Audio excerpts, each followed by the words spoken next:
কোনো প্রশাসনিক ক্রু করতে দেওয়া হবে না, ভোট কেন্দ্রে কোনো হস্তান্তর চলবে না, কালো টাকার কোনো খেলা সহ্য করা হবে না।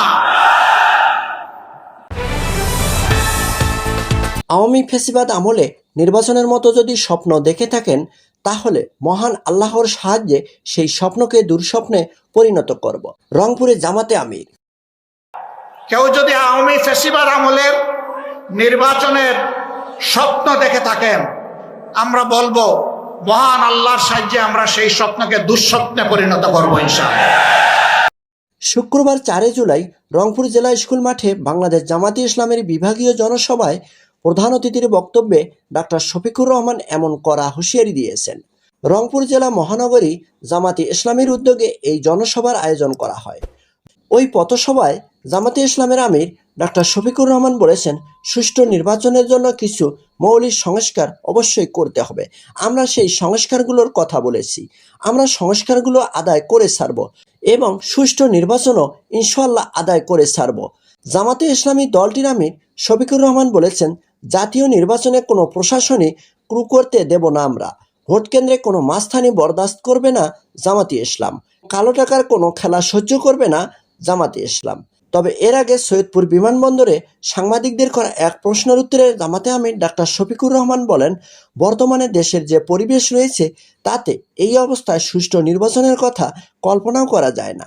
তবে আমরা সুষ্ঠু নির্বাচন আদায় করে ছাড়ব।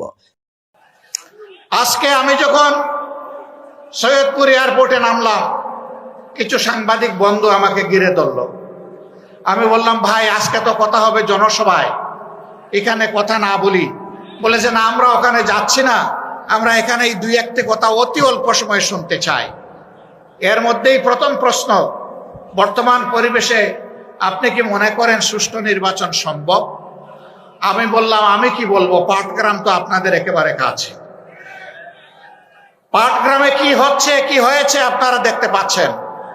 আর শুধু পাটগ্রাম নয়, সারা বাংলাদেশকে এখন পাটগ্রাম বানিয়ে ফেলছে একদল লোক। এই অবস্থায় সুষ্ঠু নির্বাচনের কল্পনাও করা যায় না। সুষ্ঠু নির্বাচনের জন্য কতগুলো মৌলিক সংস্কার অবশ্যই করতে হবে। আমরা সেই সংস্কারগুলোর কথা বলেছি। আমরা ওই সংস্কারও আদায় করে ছাড়বো এবং সুষ্ঠু নির্বাচনও আমরা ইনশাআল্লাহ আদায় করে ছাড়ব। জামাত আমির বলেন, জনতার ম্যান্ডেট নিয়ে যারা ক্ষমতায় যাবে তাদেরকে অভিনন্দন জানাতে জামাতে ইসলাম এখন থেকেই প্রস্তুত। তবে জামাত ক্ষমতায় গেলে 24-এর ছাত্র জনতাকে বুকে নিয়ে এগিয়ে যাব। প্রশাসনকে নিরপেক্ষ থাকার আহ্বান জানিয়ে তিনি বলেন, প্রশাসন নিরপেক্ষ থাকলে জামাতে ইসলাম দলটি তাদের পাশে থাকবে, না হলে সবার আগে জামাতে ইসলাম দলটি তাদের বিরুদ্ধে দেয়াল হয়ে দাঁড়াবে। তিনি আরও বলেন, আগামী নির্বাচনকে সামনে রেখে আমরা বহু ধরনের ষড়যন্ত্রের কথা শুনতে পাচ্ছি।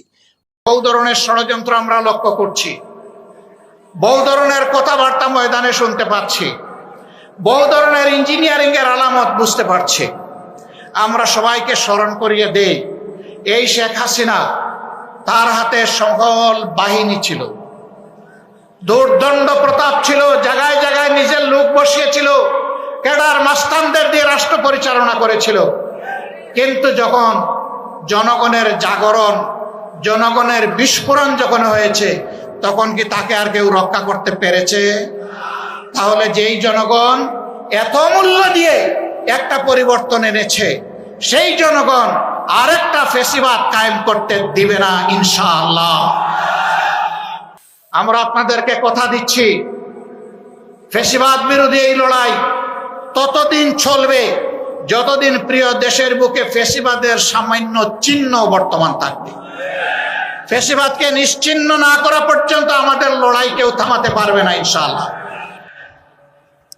এরা ছিল রাজনীতির নামে শিষ্টাচারবিহীন এক প্রজাতি।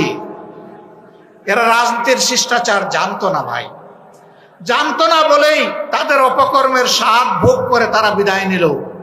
একই অপকর্ম যদি এখন আর কেউ করে, তাহলে তাদের জন্য এর চাইতে ভয়ঙ্কর স্বাদ অপেক্ষা করছে।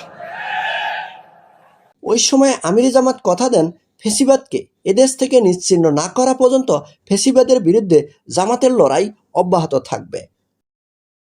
উক্ত জনসভায় আরও বক্তব্য দেন জামাতের কেন্দ্রীয় নির্বাহী পরিষদ সদস্য এটিএম আজহারুল ইসলাম, নায়েবে আমির অধ্যাপক মুজিবুর রহমান, সেক্রেটারি জেনারেল অধ্যাপক মিয়া গোলাম পরওয়ার, ইসলামী ছাত্র শিবিরের সভাপতি জাহিদুল ইসলাম, সহকারী সেক্রেটারি জেনারেল মাওলানা রফিকুল ইসলাম খান।